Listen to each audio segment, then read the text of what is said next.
Hi, everyone. Welcome. We are from Dragos and we'll introduce ourselves in just a moment. And thank you for attending our talk on industrial cyber risk management.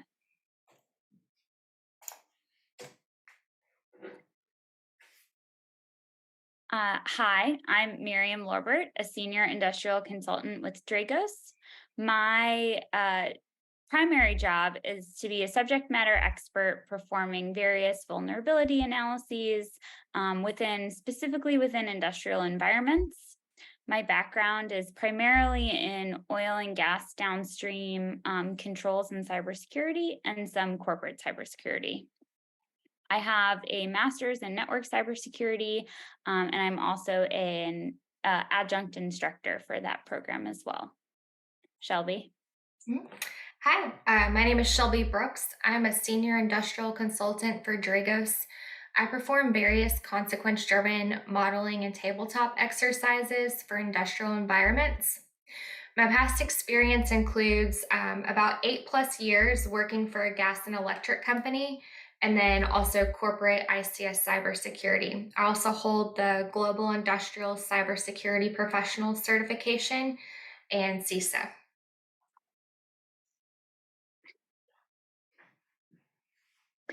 So this slide kind of describes why we're here. There are so many risk models that exist. Some of the names and entities might sound familiar to you: NIST, FAIR, ISO. But how do you choose one that's right for your environment? Or are any of these right for a specific industrial environment? No. Let's just touch base on the classic cyber risk equation. So, a typical definition that you might encounter includes consequence multiplied by threat multiplied by vulnerability. Just thinking back over the past couple hours, days, months, have y'all noticed that threats are decreasing in our space? What about vulnerabilities? And so this equation can kind of get you in trouble or maybe not reflect how you should be prioritizing cyber risks in your environment because it's just going to keep exponentially growing. And so, how do you gain any insight into the actual risks in your environment? And Miriam, before you go into the ICRM equation, do you mind providing a brief recap of what an industrial control system is for those that may have missed the first presentation or just aren't aware? Yeah, thank you. So I'm going to piggyback a little bit off of the electrical presentation this morning, and just say that an industrial environment is an environment that is trying to perform a specific task. So earlier we were talking about electric generation and distribution. And so the purpose was to generate electricity and get it to its customers. And in order to do that, there was very specific hardware and software, often legacy equipment, often doesn't have a lot of movement as far as what you can do with those systems, aside from what they are tasked to do and control. So here we start to talk about industrial cyber risk management. This is our Dragos equation that we have compiled, taking some bits and pieces from the existing industry models that are available out there. And we came up with consequence multiplied by a multiplier factor called susceptibility. And within susceptibility, we have threat times vulnerability divided by resilience. And that division is going to be really important throughout the rest of our presentation. Some things that make this equation really unique is that risk is not expressed in terms of probability. And the reason for that is we don't have enough data, whether it's industry or statistical data, within industrial risks or events to be able to express the equation in terms of probability. And likelihood is not an independent variable for a similar reason, though likelihood is part of the consequence term. So we'll keep going into that as we move throughout the presentation.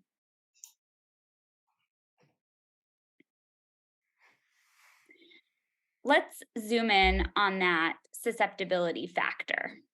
So we'll take it term by term.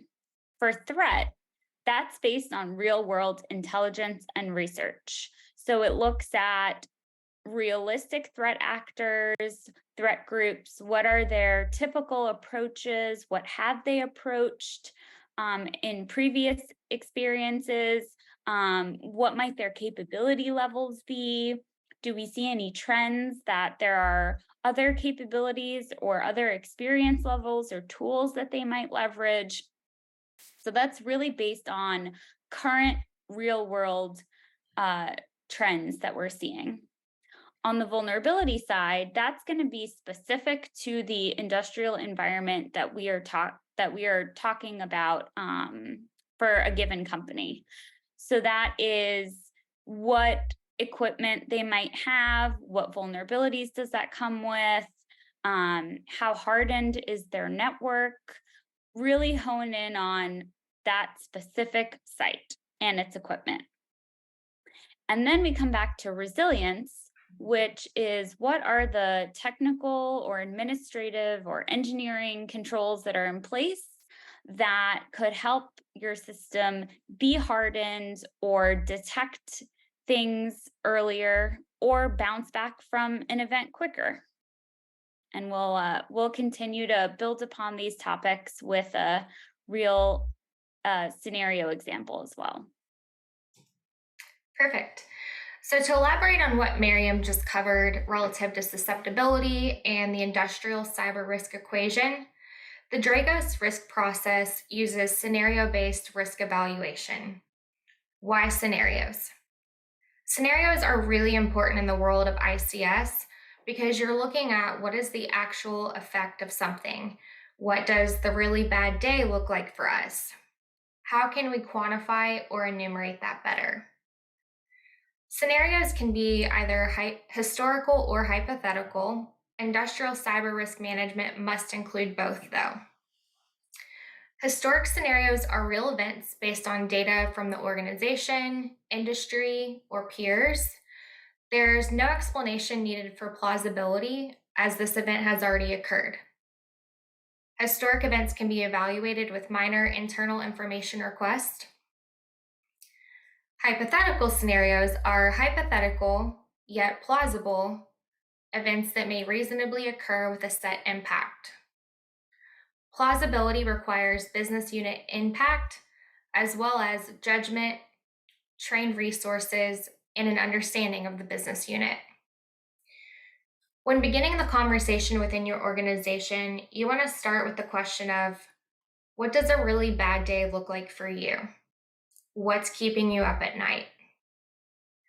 Hypothetical scenarios require OT security teams to think like an attacker, provide insights on attack methods to help identify crown jewels, which we'll talk about here in a little bit, and perform response-like activities.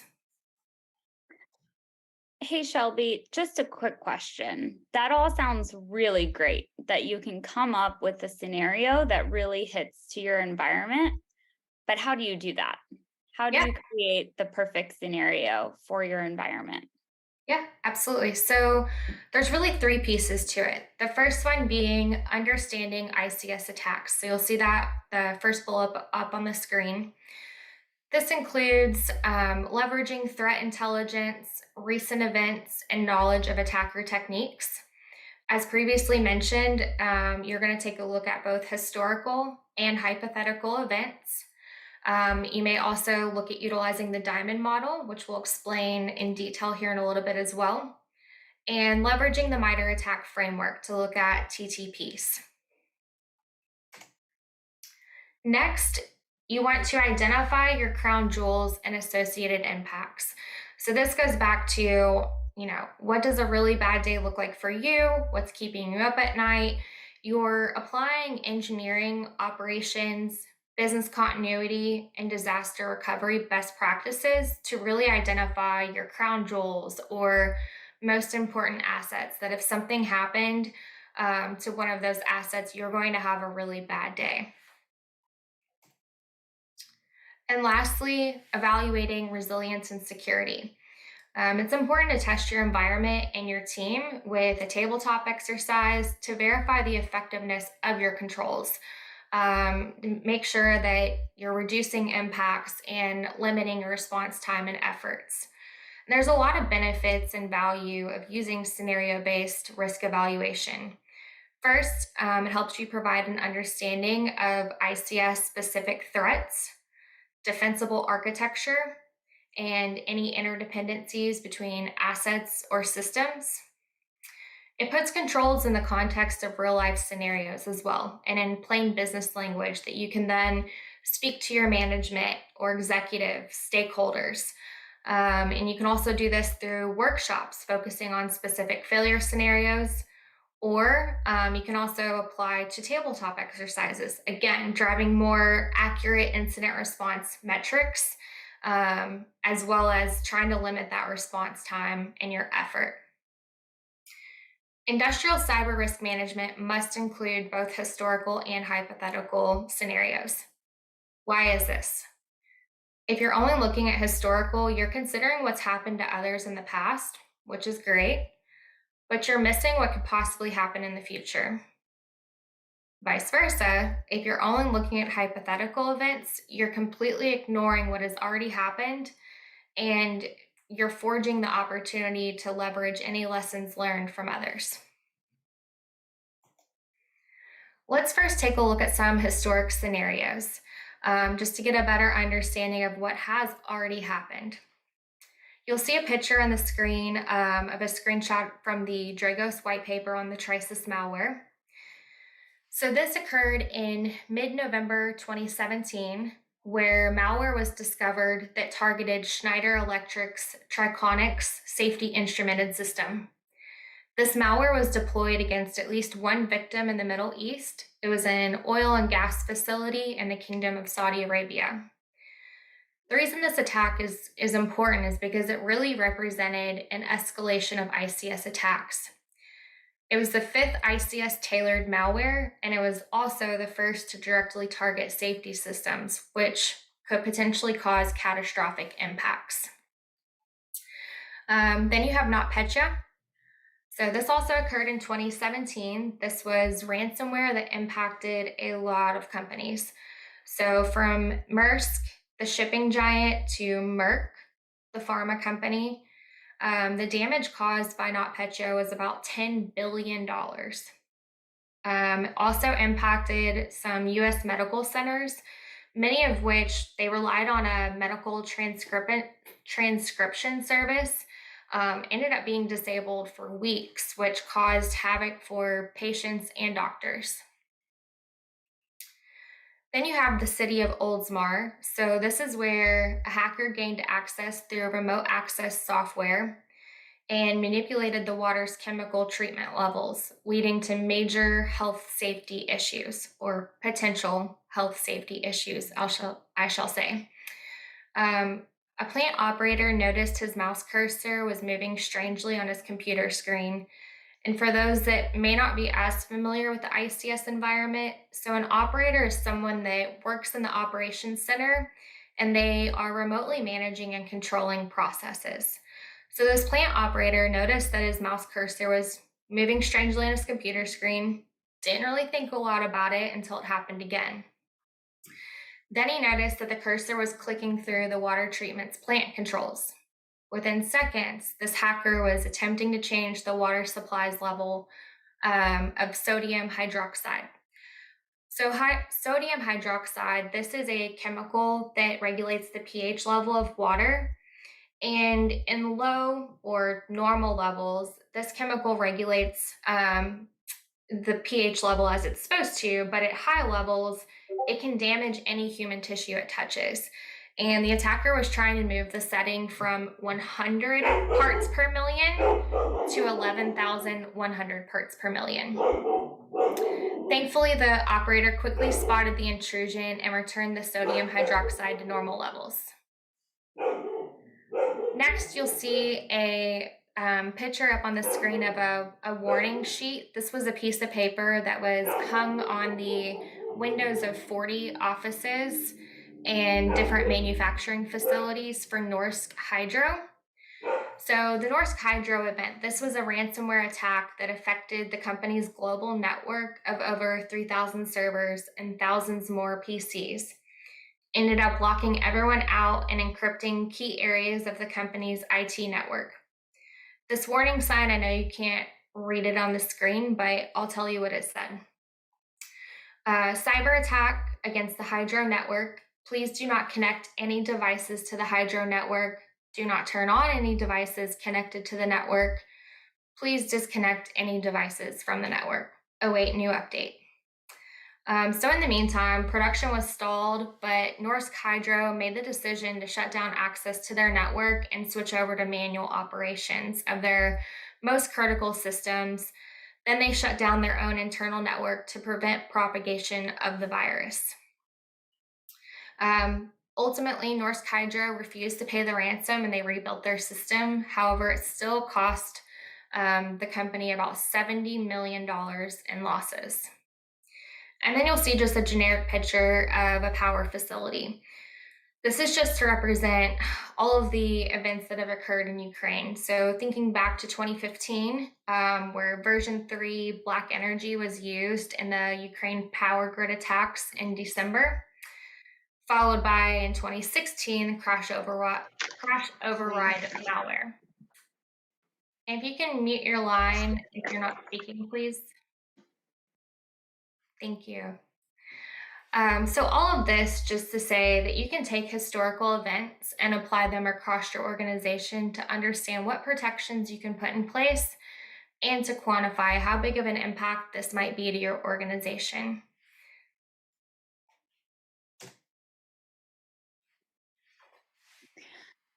As we keep moving forward and getting more into detail for our scenario and just talking about different attacks and pathways, we wanted to provide a quick overview of the Purdue model.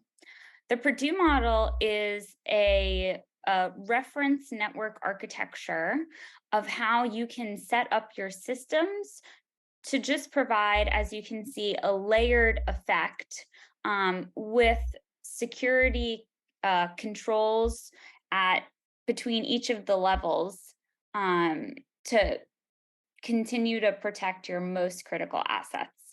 So starting at level 0 at the bottom, we're in the OT side right now, and that is going to be your infrastructure that touches your physical process.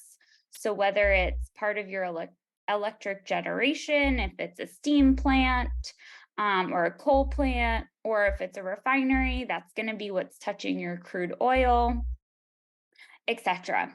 Then we go up to level 1, which is your basic control.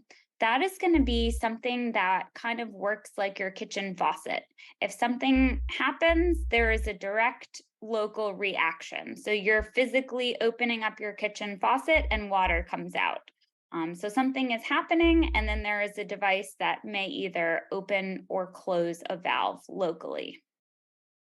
Level 2, we're getting into some higher level programming here.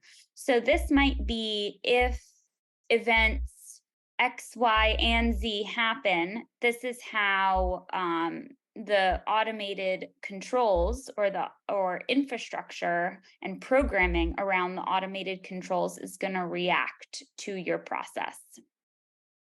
Level 3 includes any applications that sit on top of your system. This could be even further advanced programming. It could be futuristic modeling, analyzer modeling, your data historian, which stores all of your process data for a set period of time, etc. Then we go up into the boundary. which it could be the IT/OT boundary. Some people call it level 3.5, and that's going to be your DMZ, your demilitarized zone. And that should act as a network choke point for all of your traffic going in either direction. So that is going to include a jump host, maybe, or a series of jump hosts or servers to provide separate set of credentials or increase logging and monitoring to any traffic that travels between the IT and the OT sides. And then your IT network is going to be probably what all of us use for our business computers, and we connect to our various company file shares or information shares. That is just going to be normal enterprise network. Kick it back over to Shelby. Thank you.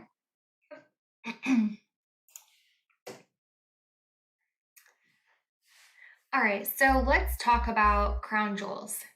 The next part of thinking like an attacker involves crown jewels. Up on the screen, we have an example from electric generation. So starting at the top with the system owner, and then traveling down the pyramid, critical system, critical function, critical components, controllers, crown jewels. And to really establish what your crown jewels are, again, going back to that question of what does a bad day look like?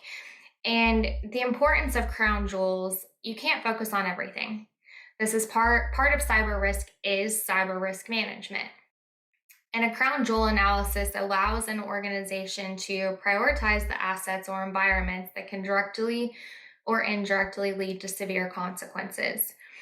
When you're thinking about establishing a worthwhile risk scenario, you want to ask yourself some questions.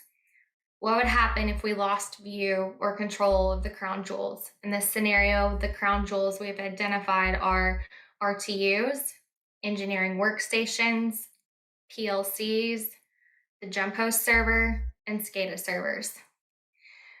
So continuing on with the questions, what would happen if an attacker denied us view, control, or safety around those crown jewels?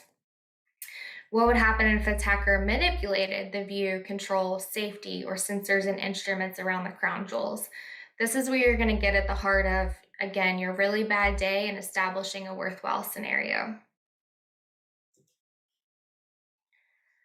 So continuing on with our hypothetical scenario development, we've talked about crown jewels. Let's talk about thinking like an attacker now. And how do you do that?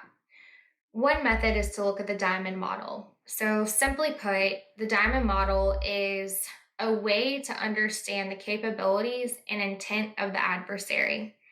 So tactics, techniques, and procedures, or mostly referenced as TTPs.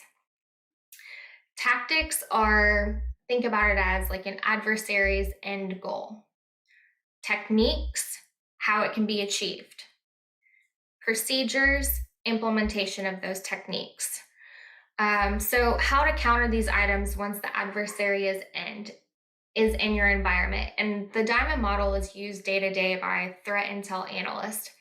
It's useful because it's a systematic, repeatable way to characterize organized threats. You're focusing again on the TTPs instead of this adversary is located in X country. It's a lot more, again, systematic and repeatable. You can consistently track those threats as they evolve, sort one from another, and most importantly, figure out ways to counter them. Also, the diamond model helps you figure out if these scenarios are plausible for you. If you're part of the victimology, once you've identified all of the adversary capabilities, victim, and infrastructure, if you realize that you're part of the victimology, you can then evaluate the risk to understand how this would impact your organization.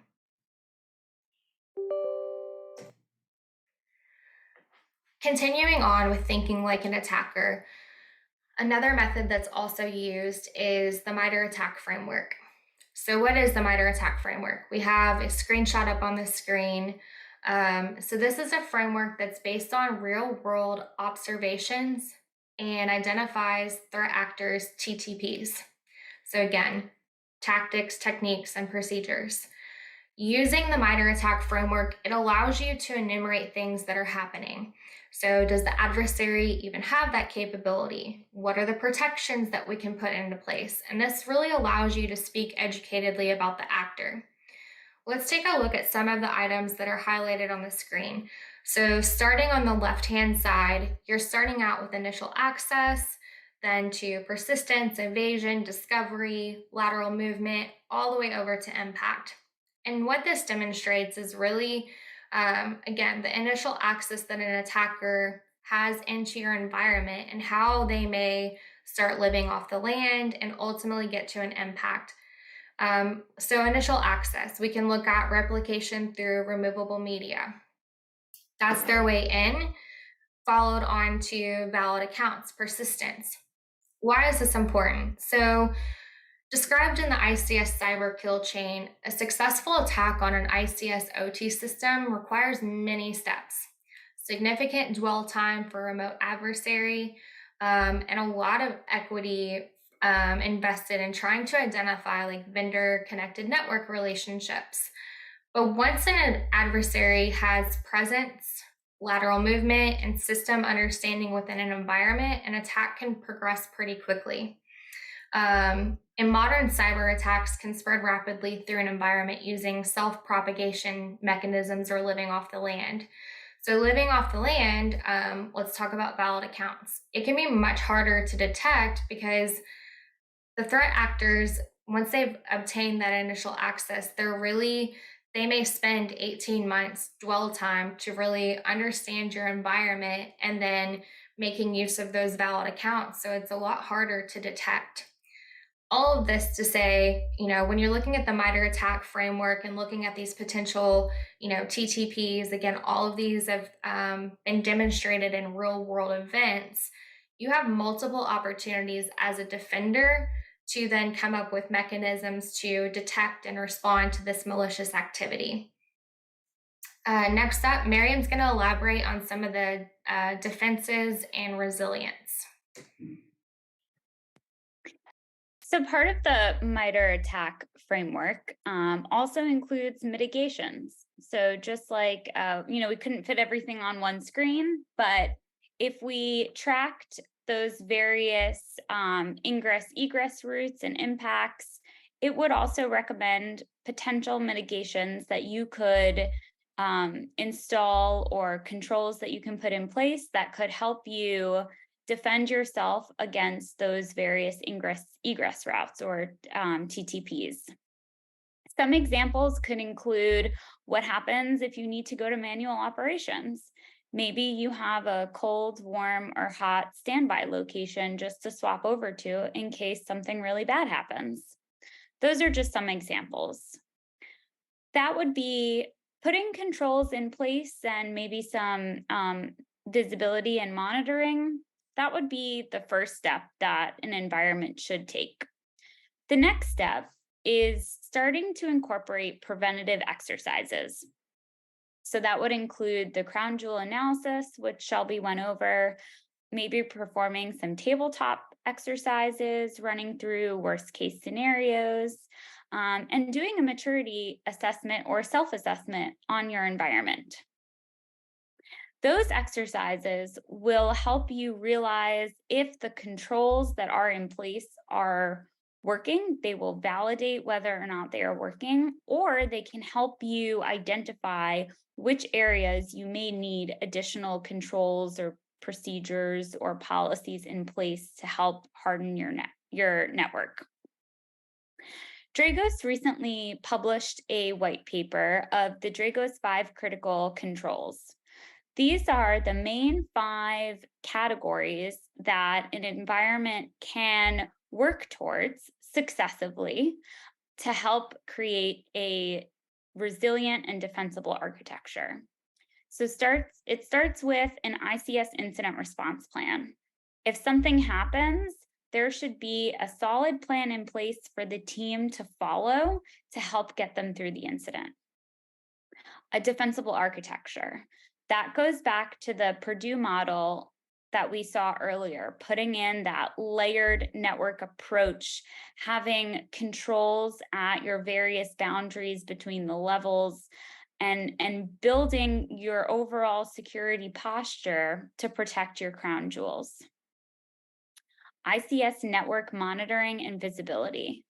This one is a big one because Dragos often finds that industrial environments are lacking in visibility, asset visibility, and monitoring. So you can't protect what you don't know, or you don't know what you can't see.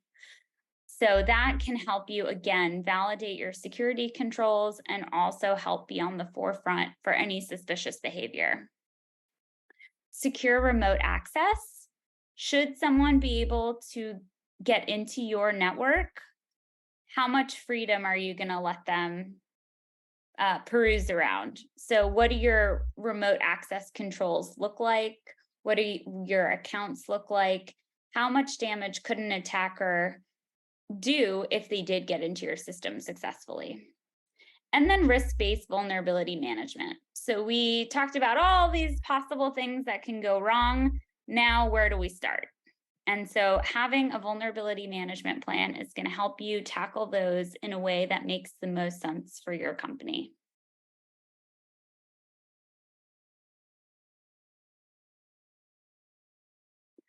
Let's talk through an example scenario. I've kept it intentionally very vague because I want everyone to think about their own companies or environments, whether you're industrial or not. Think about, could this happen in my environment? And how would you and your team react to it? So first step, script kiddies happen upon compromised credentials. So someone in your environment's credentials are compromised and someone now has access to them. So they were able to get into your environment and they've been able to stay there for 18 months undetected. They're perusing around, they're looking at network traffic, they can see what's communicating, they can see what's important, what looks more important, less important, and they're mapping out your environment. Their intent is unknown. They just happened upon these compromised credentials and they're curious where they can test their limits and maybe make it most beneficial to them. And then finally, they've done a lot of reconnaissance on the network and they've started data exfiltration. So for the sake of this argument, if large data exfiltration is seen on the network, that's usually cause to think that a ransomware attack is coming. That would be like the what you're seeing as part of your network visibility versus what is typically seen after the fact. And we can say that with all the reconnaissance that they've done, they can identify what they think the crown jewels in your environment are, and they have exfiltrated critical data that is directly related to your crown jewels. So, we don't know what happens next, but it sounds like it could be really bad. You can go to the next slide. And now let's go through how the risk management process would work given this scenario. So we have 7 categories here that talk about various impacts to an organization: financial, business continuity, etc. I've put in fake numbers here to delineate what a threshold might be for a company, but it's going to be different. These aren't the be all end all. It's going to be different whatever your company priorities are. So in this case, I've chosen financial is high, business continuity is high, health, safety, and environmental, I'm going to say are low. Our attackers don't want to hurt anybody. They're just interested in maybe getting a really good payday. Reputational could be pretty high if it would get out that a company was able to, or a company's credentials were compromised and they had attackers looking around for 18 months undetected, that could definitely ruin a reputation and trust within that entity. And national I have as moderate because I don't think it would necessarily impact business sectors beyond the main organization that we're talking about. So overall, remember that first part of the ICRM equation, we have consequences moderate.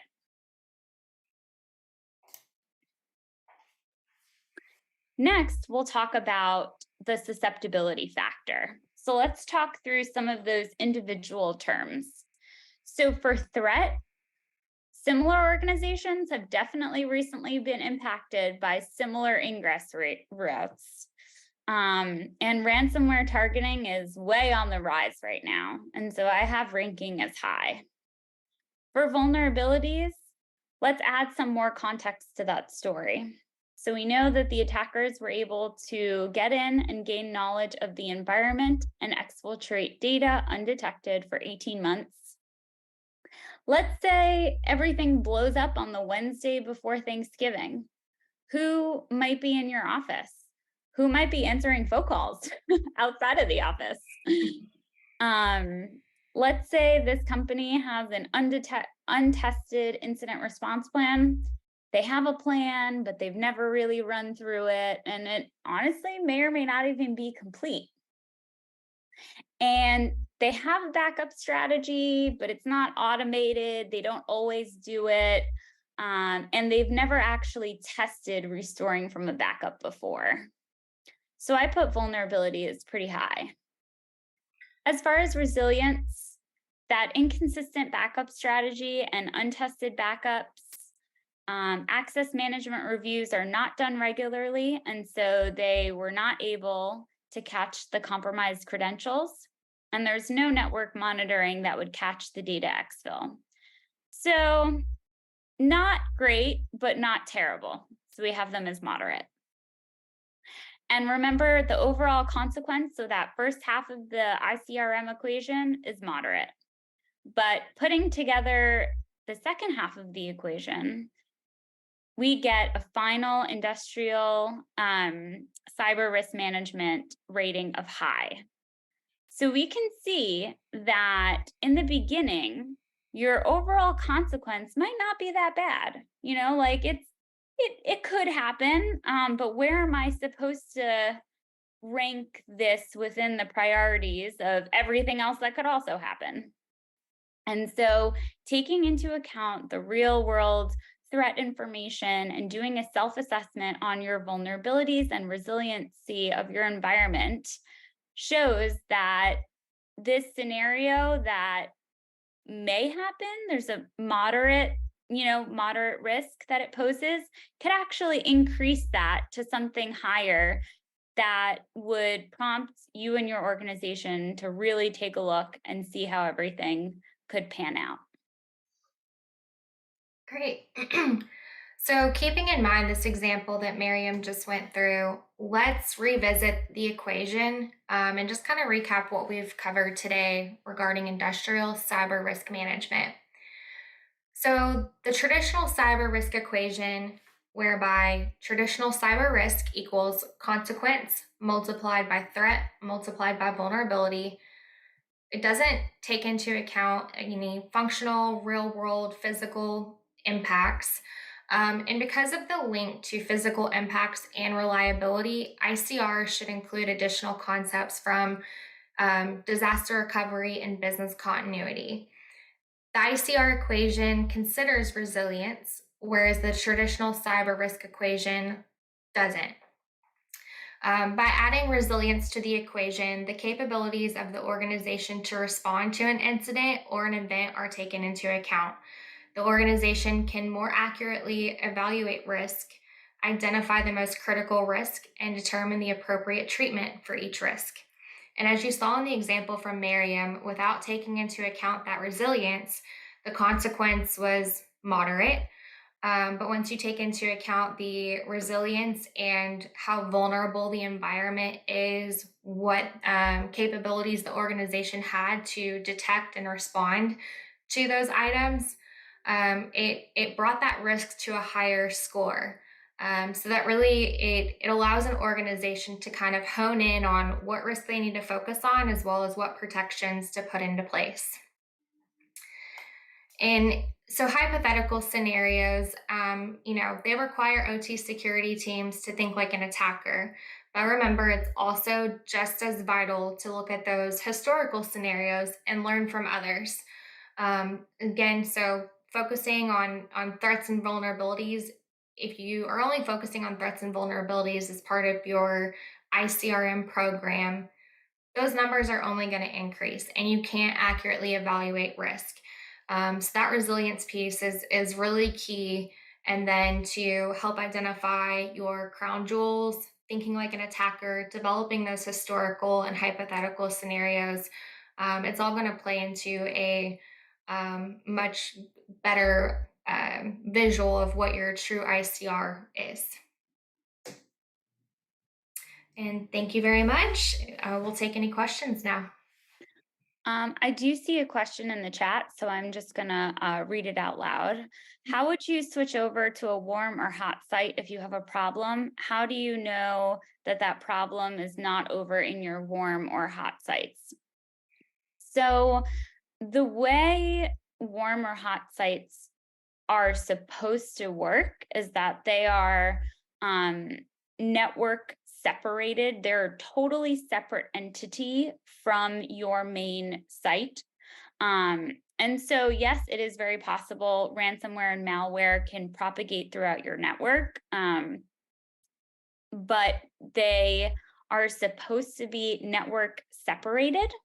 But logging and monitoring and any visibility into your hot site or warm site, once you've already seen what the problem could be in your environment, you know exactly what to look for in your warm or hot site. So there is that testing process, right? It's not like an immediate failover that you can just have this site that's like ready for you within seconds.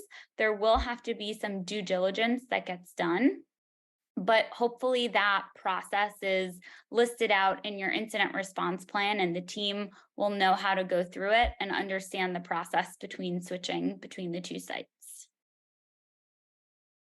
And well, if anyone wants to write any questions or, okay, we got another question.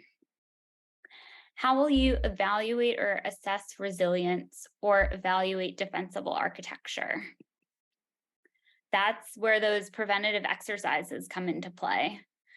So whether if you're a very mature organization and you can handle a pen test, that would be one way to do it. Just doing an evaluation or a self-evaluation. So if you have network visibility and monitoring, it's a lot easier to see if your controls are working in your environment or not. So for example, if you have visibility, you can establish what your normal baseline is, and then you can test how well your controls can tell you what is abnormal. And so that will help you build that up. So controls are in place, and the preventative exercises can either help you validate it or show you where you need additional support. Yep, and I'll just tag on to that, Miriam. So we briefly covered it, but the 5 critical controls. SANS had their 20 critical controls that folks should focus on, but just released on Monday of this week, Tim Conway and Robert Lee covered the 5 critical controls that folks should focus on. It gives you something that's a little bit more manageable for your organization, starting at the top with that incident response plan. There will be a white paper released here in the next couple days that goes into a little bit more detail. So I would encourage everyone, if you're looking at your program and trying to make improvements, definitely review the white paper and kind of start with their recommendations, because again, there's so many risk models and there's a lot to focus on, but this kind of gives folks just a starting point. Yep.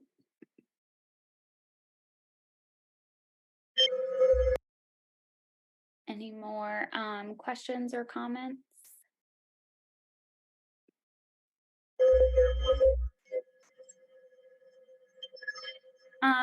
So there was a question about what risk models or threat models are recommended for ICS. We talked about a couple of them throughout the presentation, and then there's of course the Dragos model. So I would say flip back and you can take a look at what some of those names were.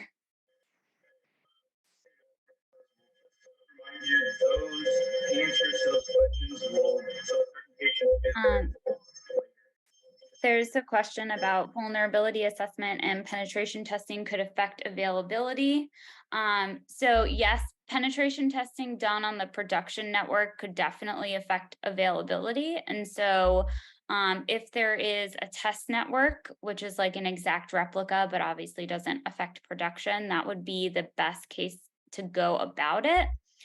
But you can also, if there's a specialized industrial penetration testing team, they will work with you on creating a pen test for your environment on the production side that should not affect availability. And then a vulnerability assessment is usually pretty passive. So that is another option to not affect your production environment.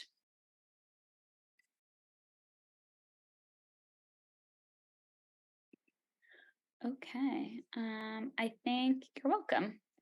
I think we're just about time. So we will, if there are any other questions that come up, we'll be looking at Discord, and or you can connect with us on LinkedIn and forward any questions that you might have.